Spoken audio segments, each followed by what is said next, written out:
All right, greetings and welcome. It is another episode of the Unnamed Bracketology podcast. My name is Kerry Miller. We'll be joined, as always, by well, it's not Kerry's best friend anymore. It just says G, but my good friend Graham Doran. We got 2 weeks left in the season. Nobody has more than 4 games remaining. We would want one of the annoying things bracketology is when people hit you up on Twitter. It's like, what does this team have to do if they'd win these 2 games and lose that one? And what about the conference tournament? We're going to try and address all of these questions now. All right. How often do you get asked these questions, Graham, aside from every hour on the hour? Yeah, I was going to say multiple times a day. And it's not a problem. I appreciate people wanting to interact, but at the same time, this is a good opportunity to hit them all up at the same time. And I get it. I understand why people ask it. People are fixated on their specific team. They want to know. But what's annoying about it is that they're in a vacuum. They want to know what 4 results out of 300 outstanding results still, how much that affects it. But we'll do what we can to hit on all the bubble teams right now. And I'm going to go ahead and share right now that spreadsheet. Actually, first I'm going to share a look at the team cast. I don't know.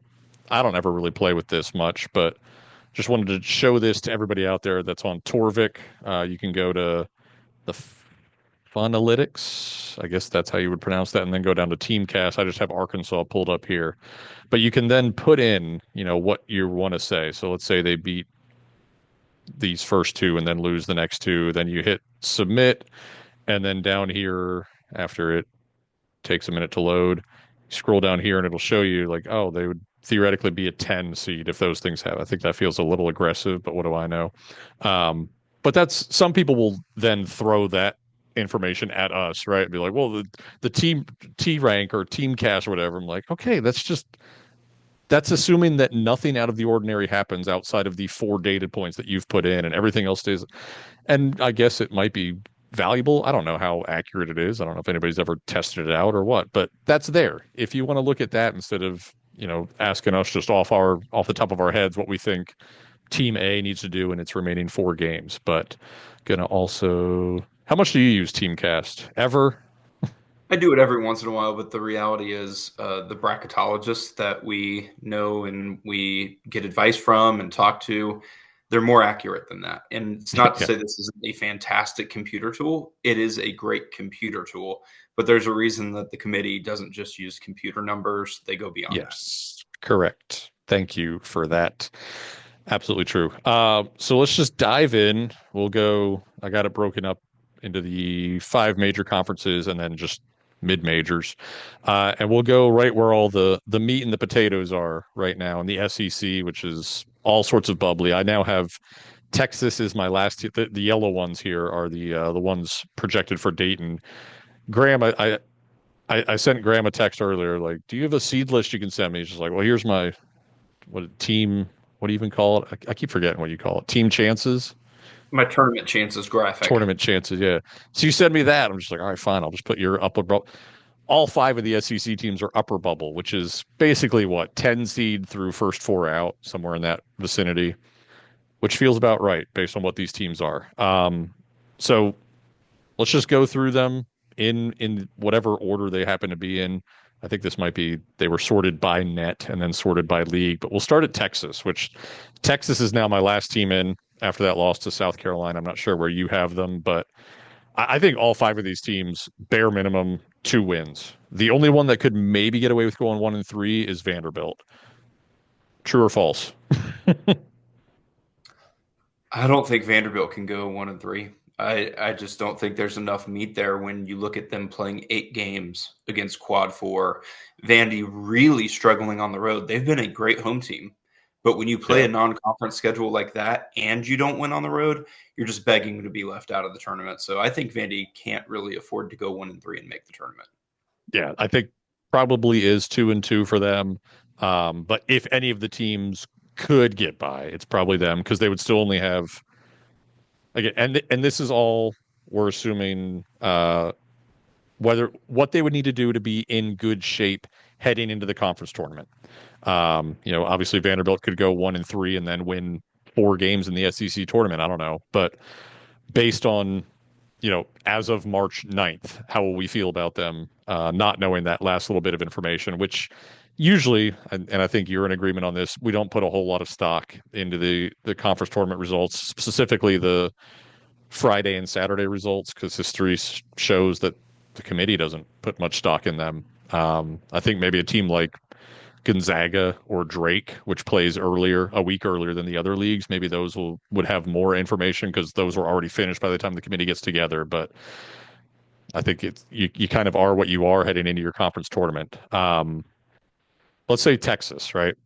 Right now, my last team in, say they win the home games, beat Georgia, beat Oklahoma, lose the road games. Is that enough? I don't think it is. I think it would be really close for Texas at that point. One thing they would have in their favor is they would have a sweep of Oklahoma. I think that could be really pivotal if it comes down to those two on the bubble.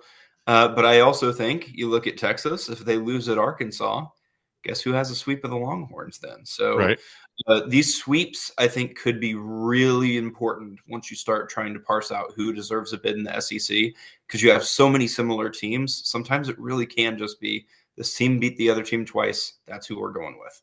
Yeah. So not only is Texas my last team in right now, right? But they play Arkansas, Georgia, and Oklahoma, three of the other four. So if you're curious about the state of the bubble, just watch all of Texas's games the rest of the way. You'll get a pretty good idea of what's going on. I'm sure you'll nonstop see where Joe Lunardi has them projected right now and how the rest of the SEC shakes out at the moment. But so going straight to Arkansas then, if they win their home games, Texas, Mississippi State, well, you don't want to lose at South Carolina, but what do you think Arkansas needs to do? I think they probably need to go 3-1. I think they need to go 3-1 too, just because of that South Carolina game. If they had any other opponent, even LSU, I think they could probably afford to potentially go 2-2. But being that South Carolina is that team, it's really the one team in the SEC you don't want to lose to. Yeah. And I think the biggest problem for Arkansas is right there, 5-11 against quads 1 and 2. I know we've talked about it before that Notre Dame a couple of years ago went 4-9, and they got in very surprisingly to all of us. But if you're 5, 6 games below 500, now if they were 9-16 or something like that, that'd be one thing. But 5-11, obviously 16 losses, they'd have too many losses. But you get the point. Only having 5 wins and having a -6 in terms of win loss differential, I think that's pretty brutal. The South Carolina game would be quad two versus Texas quad two. I think these two would both be quad one. So then they would be 7-13 if they go 2-2. I don't know. Yeah. They'd be smack dab on the bubble heading into the SEC tournament. The other thing Notre Dame had going for them, right or wrong, but what I think was important for the committee is that they were outright second place in the ACC. And I think that really held some sway for some of the committee members. Arkansas is not going to get the benefit of that doubt. I will say the way Arkansas is playing, I think they're going to go 3-1 in that stretch. Yeah, I I believe agree. in the way that Arkansas is playing. Yeah, I like their chances. Just I don't like their chances that they go 2-2 and a quick exit from the SEC tournament. Georgia, I think probably has to go 4-0. Also 5-11, but their remaining games, right? Texas, South Carolina, Vanderbilt. None of those are really. I mean, at Texas is definitely quad one, maybe even quad 1A. What Texas is 38. So yeah, that is for the time being just barely quad 1A. But whatever. I think they probably need to get all four because right now they're my fifth team out. Matrix has them just barely out. Do you have Georgia out right now? I have Georgia out. I will say I think if they go 2-2, it's not going to be enough. If they go 3-1, that's probably going to put them right near that cut line. Whether that's in or out, I'm not sure. It probably depend on what else happens around the bubble. But I think 3-1 would put them squarely in position. A 4-0 would get them in. Yeah. I mean, if they lose to Florida and win the other three, I feel like they're more or less in the same spot they are now, maybe slightly up. Yeah, they'd probably be close, but I'd rather see them go 4-0 because they're like none of their metrics are great. The biggest thing going for Georgia is this lack of any bad losses, right? So they're Indiana-ish in that regard, but without the win over Purdue recent to help push them over the top because Indiana is now 4-11 against quad one. Georgia's 2-11, so they got to make up that ground because right now Indiana is just barely in with a similar resume and two more quality wins. We already talked about Vanderbilt a little bit. Oklahoma, kind of the opposite of Arkansas, right? Where we, based on what we've seen lately, we expect them to lose at least three of these four, but 2-2 probably does it since they only have 10 losses. They do have five quad one wins. I think they'd be in good shape at 2-2. I think so too. I will say if they win two, the two I wouldn't want to win are Kentucky and Missouri at home. And the Yeah. reason I say that is we have not seen a team get an at-large bid with only one road win. That's where Oklahoma's at. They have one road win. I think the thing that could swing it in their favor and make them the first team to get an at-large bid with only one road win would be the fact that they had three really good neutral court wins out of conference and the tournament isn't played in true road games. So I think the fact that they've proven themselves on a neutral court against quality teams could be enough to get them in even with only one road win. And we've mentioned a lot this season about last year with the Big East, and we think that a Big East team would sneak in. Do you think Oklahoma could get some of that too, since they were the first team out and there were five bid thieves? Like, if it's questionable, maybe Oklahoma gets a little bit of benefit of the doubt there. I don't think so. And the reason why I say that is Oklahoma's been one of the first teams out a lot over the years. It just keeps seeming to happen to them over and over again. So I don't know that they are going to get the benefit of the doubt in that way. I just tend to think if they go 2-2, considering the quality of the wins, because if you look at that schedule, they have to be good wins. You can't get to Yeah, 2-2 without those are really good all wins. quad one for sure. Yeah, those are really good wins. All potentially could maybe possibly sneak into quad 1A2. Probably not, but some of them at least would be, and even the ones that aren't could potentially get there.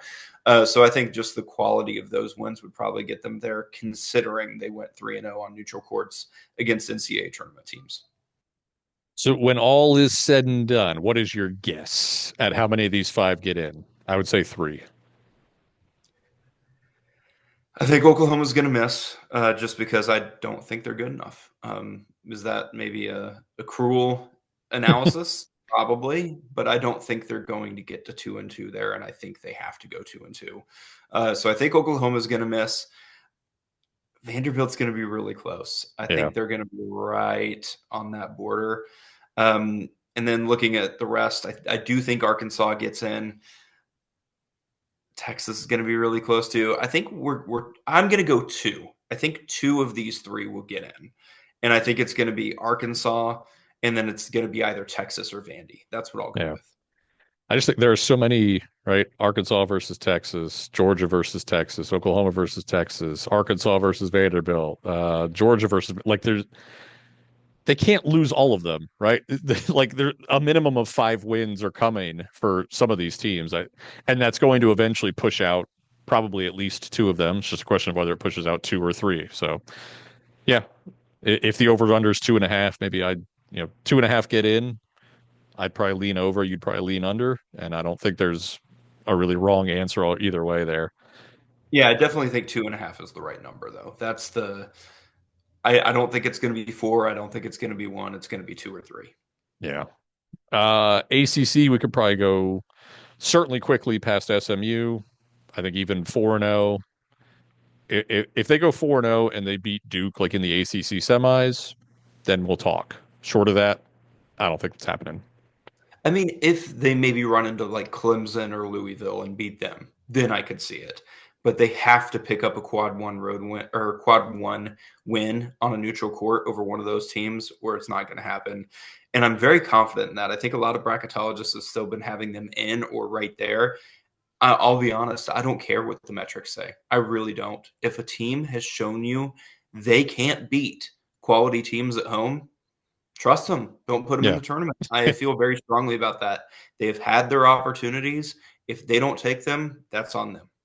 Yeah. They've been my like first or second team out for forever. Now I no longer have them even on the board. I mean, they're still on my whiteboard just because I haven't updated that, but I think they're at least like seventh out. Like they need a lot of help at this point. Like they've blown every chance they had. The only reason their metrics are good is right here, 10-3 against quad three. They I know. mid-majored their way to a good resume. Yeah, and I will say this. It's not just the quad one record. Look at the quad 1A record. 0 Yeah. and 1. What does that tell you? These are not the most difficult quad one games you could be playing. They've been playing at Moody Coliseum and getting blown out. These are not road games against top tier teams that they're losing. These are absolutely winnable games and games that you would expect an NCAA tournament team to win. Yeah, the only one they should have lost was Duke, and they never even showed up for that one, but they got blown out in so many others too. North Carolina's playing right now, so maybe we don't fixate too much on that Florida State game, but we've also talked about North Carolina before. If they don't beat Duke, don't think they're getting in. Right now, they're my second team out, and that is assuming a win over Florida State tonight, which is a pretty strong quad two win that would bring them to 7-10 in those games. But that's the 1-10. Like you can't do that. You got to beat Duke. I will say one advantage for UNC could be that the ACC finishes their tournament on a Saturday. So if they get an earlier win against Clemson or Louisville on a neutral court, maybe. I think UNC's closer than a lot of people think right now, potentially even without the Duke win. I assumed you were going with the Bubba Cunningham factor there, going all conspiracy theory on us. I don't think it's irrelevant. In case Yeah. people don't know, the selection committee chairman is the AD of North Carolina. And considering what UVA got in their treatment last year, when everybody looked at UVA and said, yeah, I mean, the wins are there, but does anybody want to see them in the tournament? Still got in over some teams that I think people did want to see in the tournament. Hmm. Indiana State got cut for that UVA team. So I think there's some potential there that the ACC and the respect that people have for ACC tournament postseason success could play a role. And then Wake Forest, I have them in. I think they're my fourth to last in. They're still in on the Matrix. I was shocked that that loss to NC State like did nothing to their resume. Like all their metrics stayed the same. I would think that would have been a bad, painful one for them. But maybe we're this late into the season that a 4 point whatever it was quad two loss isn't that damaging. But 7-7 quads one and two. They do have that quad three loss. Who was that to? I don't remember. It's probably an ACC play, but they got that win over Michigan. I think that's gotten just more valuable as the season has progressed. I think if they win the three home games and lose to Duke, I think they'll be fine. But it will be close. I agree with you. And I think it was Florida State when they blew what really should have been a lead they couldn't lose Yeah, at Salem. But I think Wake Forest, when you look at what they've done, it's nothing spectacular, but they've won games. And that's just something a lot of bubble yeah, teams haven't been doing this year. So credit to them for even being 13-8 against the first three quads.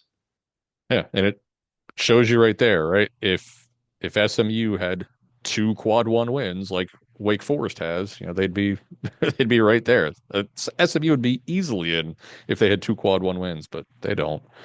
Let's move on to the Big 12, which not much going on in the bubble anymore. The Big 12 was bubble central for a while, and then a lot of carnage lately. I decided not to include Baylor. I still have them as a 9. I don't know where you're at on Baylor. Obviously, the matrix hasn't updated that much yet. The matrix is always a couple of days in arrears, so that loss to Colorado hasn't really factored in there yet. I think they're getting close. Like if they lose out, they're in trouble, like a lot of trouble, because they already have 11 losses. But um, I set the cut line at where the top 10 seed right now on the matrix, which is West Virginia, so we can go right there. But um, West Virginia, TCU at BYU at Utah, UCF. They're 16-11, around 40th in the resume metrics, 3 games below 500, quads 1 and 2. That feels like a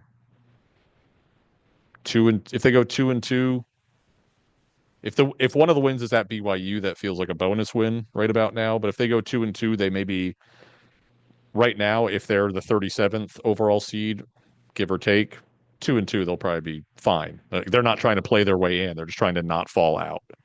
I agree with you, and I think the big key there is when you get down to these teams at the end of the bubble, nobody is going to have wins like West Virginia has. Yeah. It's not just 4 Quad 1A wins; those are easily all Quad 1A wins. So credit to the Mountaineers; they went out, they did some serious damage on neutral courts, and they also won at Kansas. And I think those wins really are going to put West Virginia into the tournament. If they go 1-3, maybe they're in some danger. But again, like this is a weak bubble. Somebody's got to be in, and at least West Virginia went out and beat people. Yeah. And at least none of these losses would be that bad, right? TCU is probably both TCU and UCF are like borderline quad two, quad three at home, but it's not like it's not a home loss to Colorado. It's not a home loss to Notre Dame or something like that. So I don't think any of those losses would individually destroy what they've built thus far. Um, and then the other two who are not really anywhere close, Cincinnati and TCU. At least Cincinnati has opportunities this week, right? If they beat Baylor, A, that brings Baylor closer to the cut line. B, it's a nice win for them. If they win at Houston, obviously that's about as good of a win as you can get this season. That would be massive for them, but they need that just to get their resume metrics up to snuff. I think they probably need to at least go 3-1. And if one of those wins isn't against Houston, it's not going to be enough.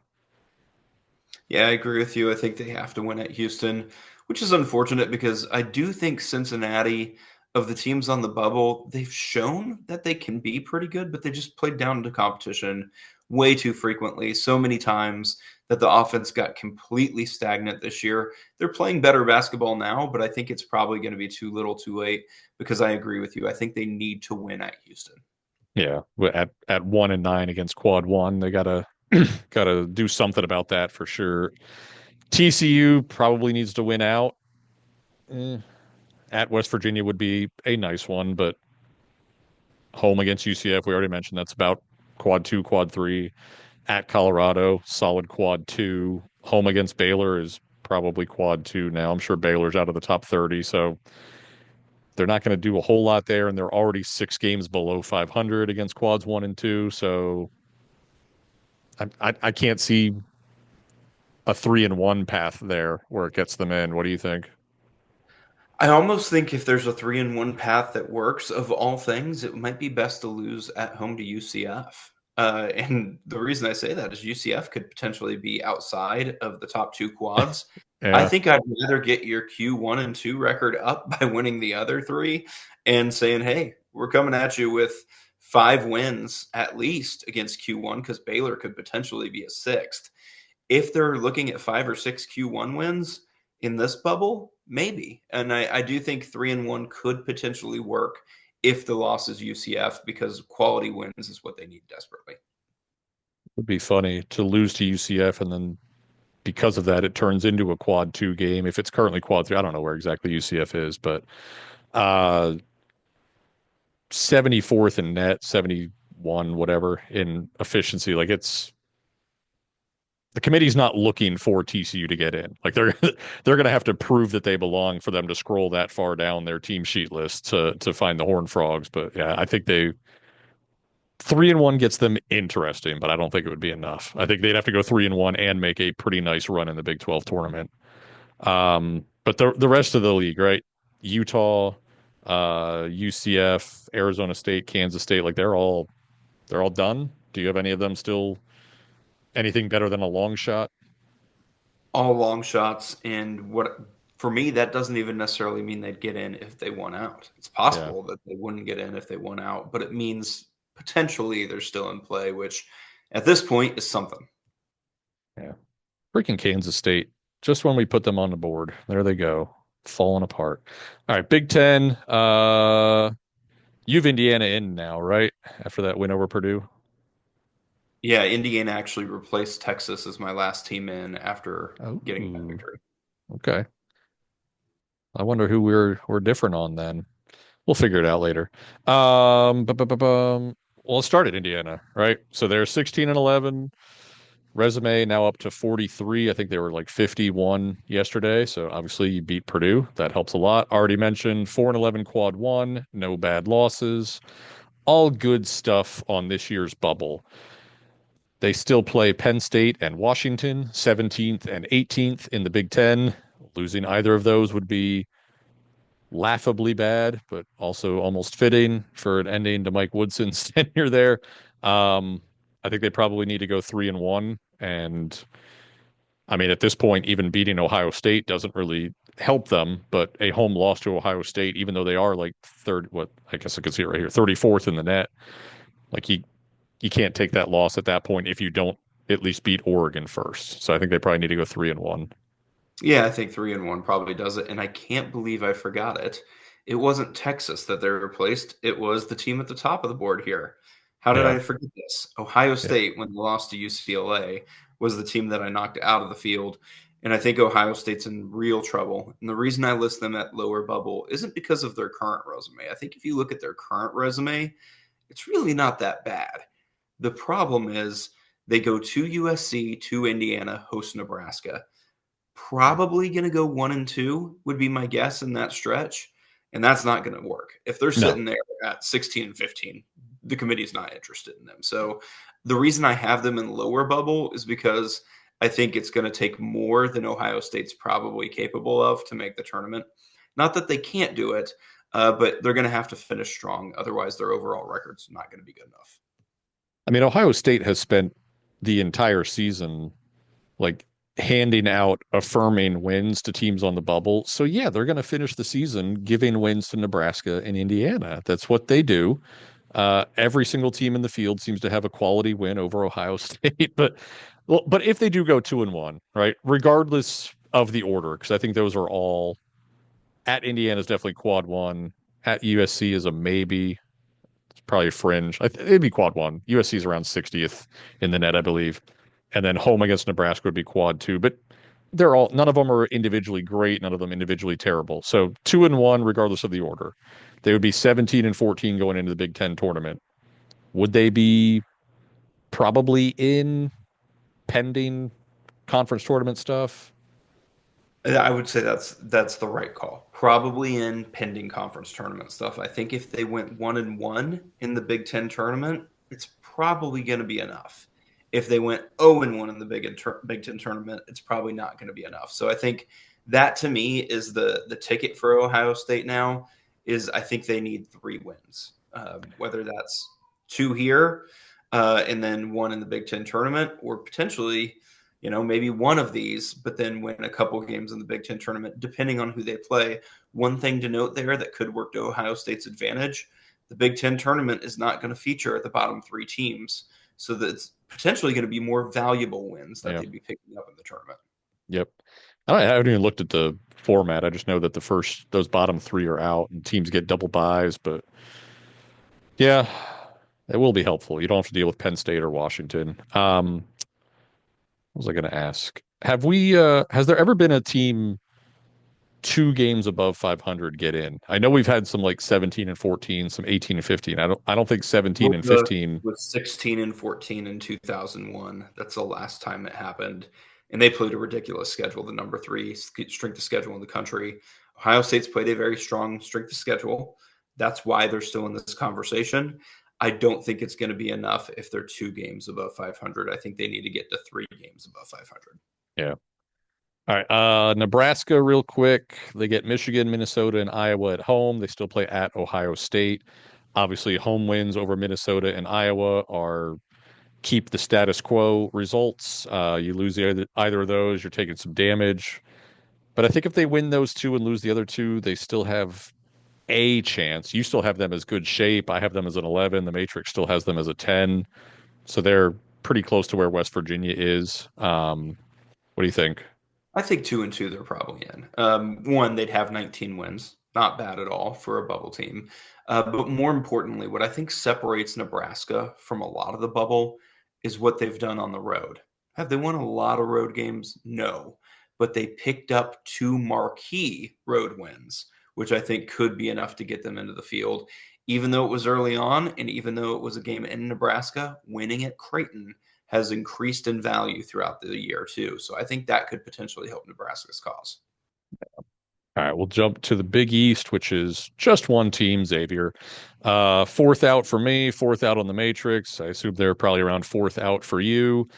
Metrics not great, but no bad losses. It's really just this that they're 1-9 against quad one. They need to get some quality wins, and unfortunately, they're not coming because I don't think Creighton's top 30. That's probably only going to be a quad two. They're close to 30. I probably should have looked that up. But if they go 3-0, I think they're somewhat comfortably in, even though none of those wins is individually bad or would individually be great. But none of the, I don't know, man. Where are you at on Xavier? I've been struggling on Xavier for forever. I think they need to win all three. I think if they drop any of them, doesn't matter which one, I don't think it's going to happen for Xavier just because they haven't done enough given their Yeah. chances. Um, I will say it's the thing we've been saying all year long. If the Big East has a team that's right there, they're probably going to get the benefit of the doubt. Yep. I agree. If it's close, they'll get in. And they do have that 56.7 resume metrics. That's what was it? Rutgers was 57.5. And obviously, if you drop one of these three games, yeah, probably going 2-1, that's probably going to drop you a little bit in the resume metrics. I don't know. But yeah, that 1-9, that they're basically in the same boat as North Carolina or Cincinnati, where you've just blown it too many times, man. So Yep. you can't try and limp your way in at this point. You got to prove you belong. And now this gigantic mid-major tier. I don't know if there's any team in here you particularly want to call out. I did put Gonzaga on here, even though they're an 8 in the matrix. I almost the matrices, the matrix. I have Gonzaga as a 10 right now. You still have them as in good shape, but you did just drop them from near lock to in good shape, correct? So let's say Gonzaga, if they lose both of these games, which are both losable games at Santa Clara, at San Francisco, would the committee really leave out a team that's right now 10th in the net, top 15 in all of the efficiency metrics? I think this is very similar to, was it 2017 Wichita State when they were fifth on Ken Palm and got a 10 seed? Like, they've blown too many chances. They've taken too many losses. The last time they missed the tournament was 1998. That was also the last time they've lost this many West Coast Conference games. One advantage for Gonzaga if they lose to both Santa Clara and San Francisco, which, as you mentioned, entirely possible. The West Coast Conference tournament is early on. By the time the selection committee meets, they will have seen everything Gonzaga Yep. did in the WCC tournament. And this is a stronger WCC tournament than we're used to seeing. So it's entirely possible they pick up a quality win in that tournament, which we're not used to saying about them. And I haven't looked at the WCC standings right now to where they would project if they lost to both Santa Clara and San Francisco. But with the WCC tournament format, they might actually get the advantage of having to go through multiple quality teams to even get to St. Mary's in the tournament. Yeah, they'd probably be fourth or fifth, so that would mean St. Mary's in the semis. So maybe they could win that game and then lose to San Francisco, and then we get a three bid WCC, baby. Let's do it. Actually, have I mean, you don't have Santa Clara listed here. I still have Santa Clara as a long shot for me. yeah, I don't think it's out of the realm of possibility that Santa Clara could potentially make a run, especially again because the WCC tournament does offer an opportunity. they're still on my sheet. They just weren't on the bubble in particular, but they're close. That's the killer though. 70th in resume metrics, but they're Yeah, I will 51 in say KPI. that's That's actually what catches my eye. Yeah. Yes, resume metrics not great, but if they keep winning, those are going to improve. But the committee could just literally just point to that one KPI value and say, "Hey, you know what? We get it. Some of the other metrics aren't great, but look at who they've beaten. Look at how they've done when they've played their top teams that they've played against this year, and look at that KPI number. We're not crazy for thinking that they have a tournament caliber resume. So I'm not ruling out Santa Clara as a potential tournament team. Drake, if they beat Evansville and Missouri State, are they in? I think they're in. I I don't think agree. there's anything that could happen in Arch Madness that would prevent them from being in. They've been too good given the opportunities they've had. They kept things too clean. I think their wins above bubble and their strength of record would both be good enough to be in the tournament. And then I think you just look at that overall record and the record against quad 1 and 2. And then that fact that they beat Vanderbilt, Yep. which if you're looking for a bubble battle, that shows they belong. I think Drake's going to make it if they win those two. I agree. I don't think they can get left out. UC San Diego. That's the big one nowadays. If they win all four of those, if they make it to the Big West Championship and lose to Irvine, is that enough? I think they definitely have an argument. I don't know if it is enough though. I think it would be right on the cut line. I think they're either going to be last four in or first four out if that scenario happens. I don't. We would need to know more about what else is happening around the bubble, and even then, even knowing what's happened around the bubble, they're close enough that it could just be some committee members were swayed, some Yeah. weren't. Could go either way. This one right here is the killer for me with UC San Diego. 3-2. Three quad one and quad two wins. Like I know the one was at Utah State, the one was at UC Irvine, but when you have two bad losses, one of which is in quad four, and you only have three wins over teams worth anything at all, I think it's going to be tough. But they would also be what 30-5 or something at that point. Like that's also going to be pretty tough to ignore. I I don't think think it has a really 30-win team ever been left out. I think it could actually be as simple as what is their strength of record and what is their wins above bubble at that point. I think if it's there and they're both in tournament shape, I think they could get in. And I think if not, that would be because this is actually what those are meant to really value, right? Like that's you see San Diego with limited chances. This is exactly why these metrics are on the Yeah. team sheet now, is to evaluate a team like that. So I think this could be a great test of Wab in his first year. Wab. Where is UC San Diego there, and do they make the tournament or not? Could come down to something so simple. Where are they in Wab right now? Pull that up real quick as we run out of time here. What about let's go VCU to WAB 49. So right there at 50. They're like 50 and everything. VCU after that win over Mason, going back to the what would it take? Maybe 3-1.